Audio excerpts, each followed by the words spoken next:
उसने जो हमारे साथ किया वो तुम्हें अच्छा लगा? उसने राखी की जान ले ली वो तुम लोगों को अच्छा लगा? उसने हमारा बिजनेस रूइन करने की कोशिश की वो तुम्हें अच्छा लगा? अरे जरा सा नाटक करने को कह रहा हूं, तकलीफ हो रही है तुम्हें? ऐसी बात नहीं है भैया। तो फिर क्या बात है? तूने आज तक मेरी कोई बात नहीं डाली। ठीक है, मत करो जो मैं कह रहा हूं, लेकिन एक बात कान खोल के सुनना। अगर तुमने मेरी बात नहीं मानी तो फिर मैं उठाऊंगा अपने रिवॉल्वर और 6 की 6 गोलियां दाग दूंगा उस औरत के सीने में, चाहे उसके बाद मुझे सजा क्यों ना हो जाए। समझे तुम?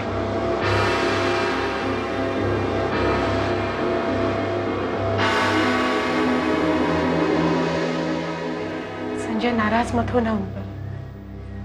तुम जानते हो राखी से कितना प्यार करते थे। छोटी बहन मानते थे वो उसे। अभी तक वो उसकी मौत के सदमे को बर्दाश्त नहीं कर पा रहे। मेरी बात मानोगे तो जैसा वो कहते हैं वैसा कर लेना तुम, वरना वो तब तक शांति से नहीं बैठेंगे जब तक वो उस औरत का कत्ल ना कर दे। और अगर उन्होंने गलती से भी कोई गलत कदम उठाया तो उसका पछतावा हमें ही होगा। समझ रहे हो ना तुम? उन्हें संभालना तो हमारा फर्ज है।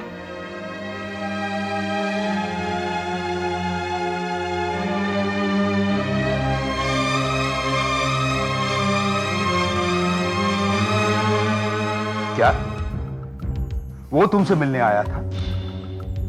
इन शॉर्ट वो तुमसे शादी करना चाहता है? That's right. हाँ वाह, कमाल है। कमाल की बात है। ये गंगा उल्टी कैसे बने लगी? हाँ? अरे गंगा क्या, पूरा को पूरा समुंदर ही उल्टा बह रहा है। ये बात मेरी समझ में नहीं आई। आपने उसकी बात पर यकीन कैसे कर लिया? हाँ? जो औरत पूरी दुनिया को अपनी उंगली पर नचाना जानती है, वो एक मामूली से आदमी की मुट्ठी में कैसे आ गई? इसे प्यार कहते हैं रावत। प्यार? लेकिन तुम नहीं समझोगे। मैं तो कब से संज को अपना बनाना चाहती हूँ, लेकिन वो कभी मेरे प्यार को समझ नहीं पाया। लेकिन आज वो खुद चलकर मेरे पास आया। The fact is that वो मुझसे शादी करना चाहता है। संज संज आपसे शादी करना चाहता है। माफ करना मैडम, मुझे लगता है कि आपने उसे समझने में गलती की है। धोखेबाज है वो। उन दोनों भाइयों को मैं अच्छी तरह से जानता हूं। दोनों के दोनों दो मुंह वाले सांप हैं। एक मुंह को पकड़ोगे तो दूसरे मुंह से डस लेंगे।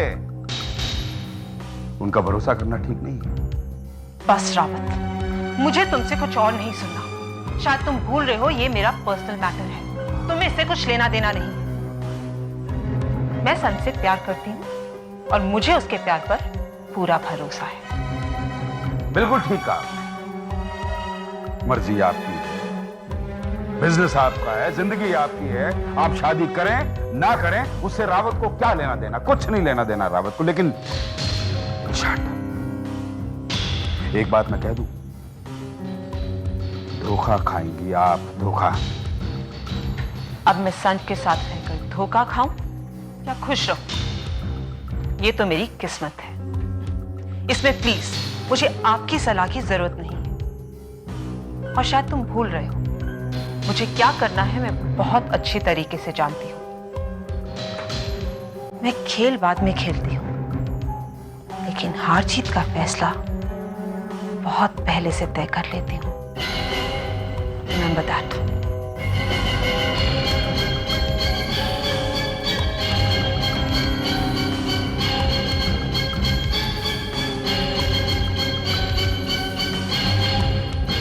इरशाद, ये तो गई काम से।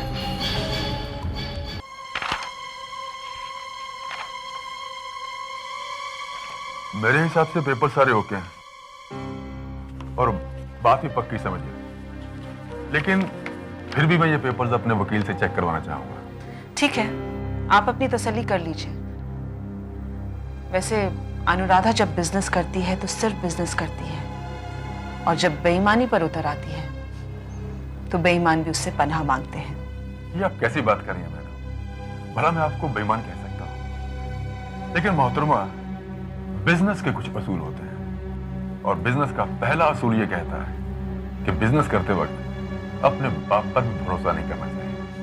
ये बात तो आपने बिल्कुल ठीक कही। ठीक है, आप अपने वकील को पेपर्स दिखा दीजिए, लेकिन मुझे फौरन जवाब चाहिए। और अगर आपने जवाब देने में जरा सी भी देरी कर दी तो डील कैंसिल।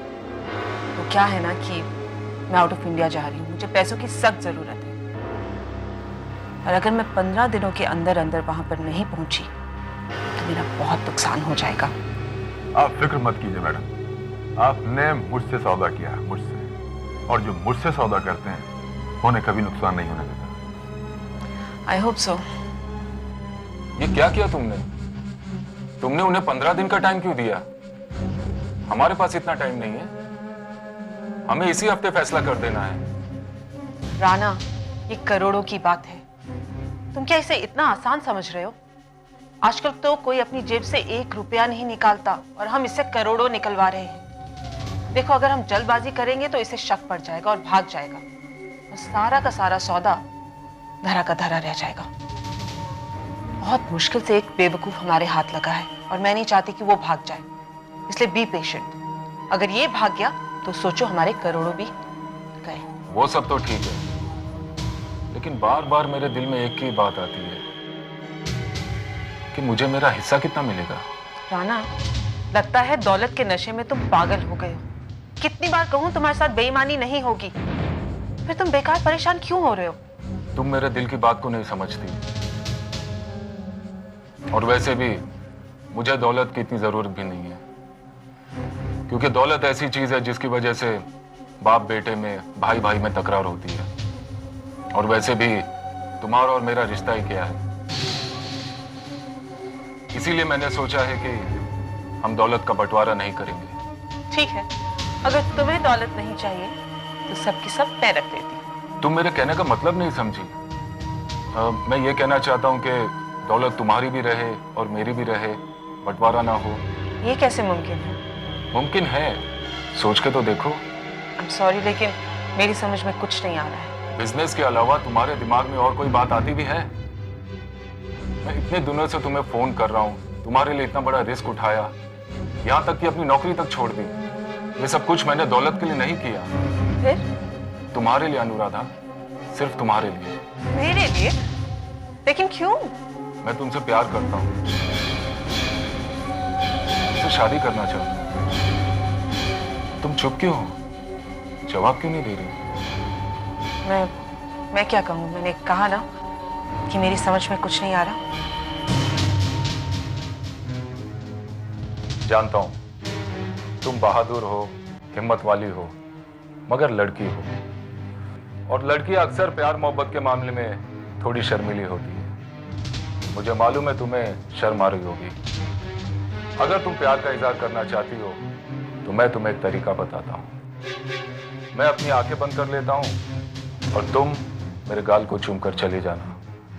मैं समझ लूंगा कि तुम्हें मुझसे प्यार है। ठीक है?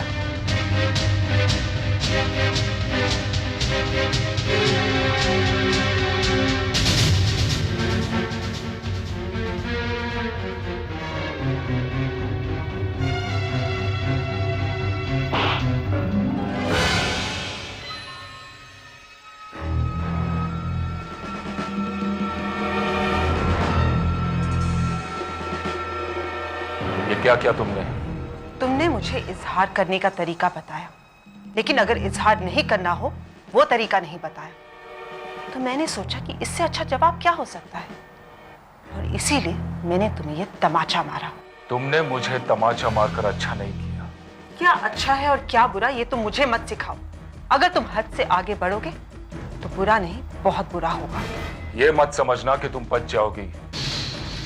मेरे पास तुम्हारे खिलाफ एक एक सबूत मौजूद है। जिस बंगले में तुम चुटकियां बजा कर रह रही हो ना, उसी बंगले के बाहर भीख मांगने के लिए बिठा दूंगा तुम्हें। तुम जानती नहीं, मेरा नाम राणा है, राणा।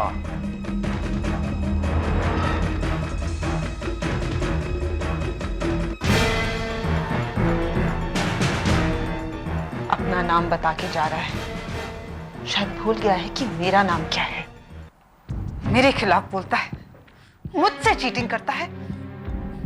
सारी प्लानिंग मेरी थी, सब चालें मैंने चली, मुसीबतें मैंने उठाई, यहां तक कि फांसी का फंदा भी मैंने अपने गले में डाला। और अब मजे वो उठाना चाहता है। उसे एक फूटी कौड़ी नहीं दूंगी मैं। लेकिन राणा के पास मेरे खिलाफ बहुत सारे सबूत हैं। कुछ भी करने से पहले मुझे वो सबूत हासिल करने होंगे।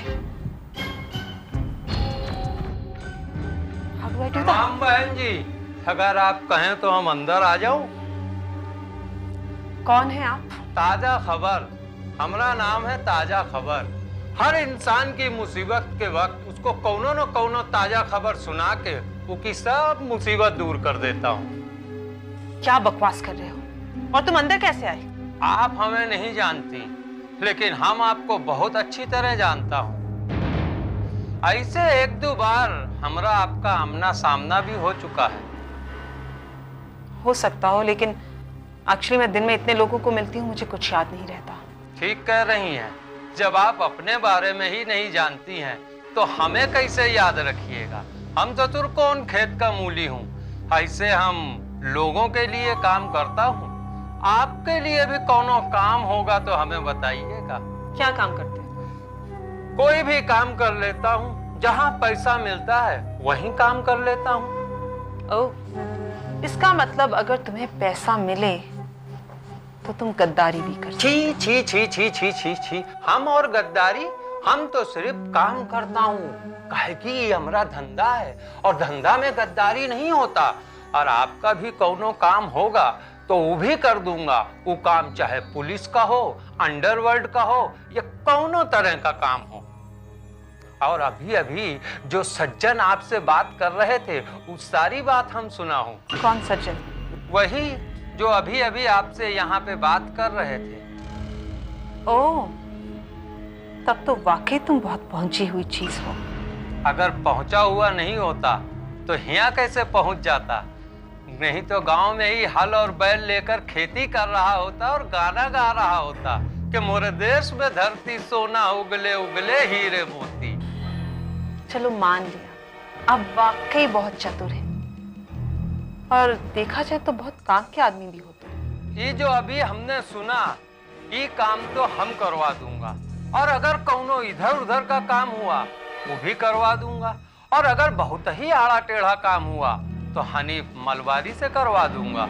हनीफ मलवारी, वो आदमी किसी काम का नहीं है। उसको मैंने 2-3 काम दिए थे, लेकिन आज तक एक भी काम नहीं कर पाया। ऐसा तो हो ही नहीं सकता।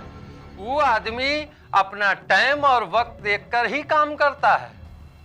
अब समझ में आया, तुम यहाँ पर उसकी पब्लिसिटी करने आए हो। ना ना ना, पब्लिसिटी नहीं। आपने कहा, इसलिए हमने उसका जवाब दे दिया। ऐसे ये जो महाशय और ये जो सज्जन जी आपसे बात कर रहे थे, वो काम हनीफ मलवारी के सिवा और कोई नहीं कर सकता। अच्छा तो प्रणाम बहन जी, याद करिएगा। मैं कोयले की दलाली में अपने हाथ क्यों काले करूं? हनीफ से ये काम करवाती हूँ।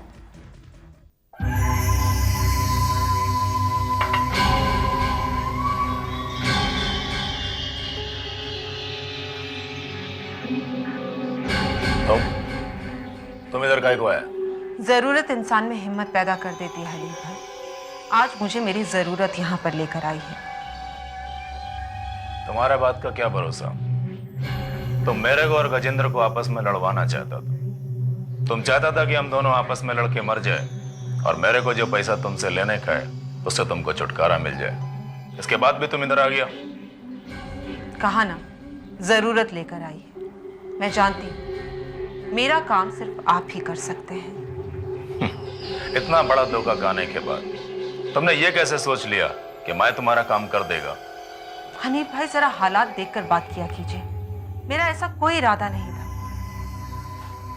सच कहूं तो असल में मैं मन की बहुत साफ हूं, बहुत भोली हूं मैं। लोग मेरे भोलेपन का फायदा उठाते हैं, खामखा मुझे बदनाम करते रहते हैं। देखिए ना, अगर मैं भोली नहीं होती तो यहाँ पर क्यों आती? और वैसे भी मैंने सुना है कि आप औरतों की बहुत इज्जत करते हैं। वो तो करता है। इसीलिए तो मैं तुम्हारे पास आई हूं। अब देखो, तुमने विक्रम का काम तमाम नहीं किया। मैंने कोई शिकायत की? विक्रम मेरा टारगेट में है। विक्रम का काम मैं करेगा। भूल जाइए उस विक्रम को। अब तो वो खुद ब खुद मारा जाएगा, क्योंकि मैंने उसके छोटे भाई को अपने जाल में फंसाने की पूरी तैयारी कर ली है। फिलहाल तो कोई दूसरा कांटा है जो मुझे चुभ रहा है। बहुत जहरीला कांटा है, इतना जहरीला कि मैं मर भी सकती हूँ। और अगर मारेगा नहीं तो कम से कम ऐसा जख्म देगा जो आगे जाके नासूर बन सकता है, और उस नासूर का इलाज मुझे करवाना है। गलत, बिल्कुल गलत। नासूर का कोई इलाज नहीं होता, बल्कि बॉडी के जिस हिस्से में नासूर हो जाता है वो हिस्सा काट के बॉडी से फेंक देना पड़ता है। यही तो मैं भी चाहती हूँ, और इसके लिए मैं तुम्हें मुंह मांगी कीमत दूंगी। लेकिन ये तभी हो सकता है जब ये कांटा मेरे रास्ते से हट जाए, क्योंकि इसके पास मेरे खिलाफ बहुत सारे सबूत हैं। देखो, मैं चाहती हूँ कि ये आदमी और ये सबूत दोनों ही मिट जाए। ठीक है, तुम मेरे को उसका नाम और पता बताओ। कल वो अपने पते से लापता हो जाएगा, कोई उसका नाम लेने वाला भी नहीं रहेगा। उस आदमी का नाम है राणा और पता है कोलीवाड़ा क्रॉस रोड। ठीक है, तुम्हारा काम हो जाएगा। Thank you. जाने से पहले एक रीअश्योरेंस चाहती हूँ। Do I have a man's word? क्या ये एक मर्द की जुबान है?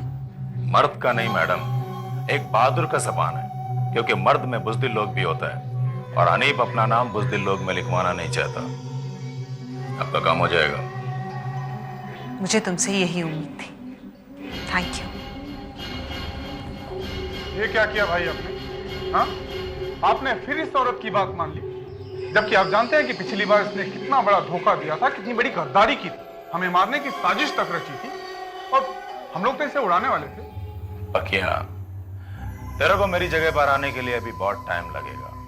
ये खाली हाथ पैर नहीं चलाने का, कभी कभी थोड़ा भेजे का भी इस्तेमाल करने का। तूने सुना नहीं वो क्या बोल के गया अभी? कि वो आदमी के पास इसके खिलाफ सारा सबूत है, मैं वो आदमी से वो सारा सबूत ले लेगा, उसके बाद मैं इसको ब्लैकमेल करेगा। वो आदमी भी रास्ते से हट जाएगा और मेरा रास्ता भी क्लियर हो जाएगा। समझा क्या?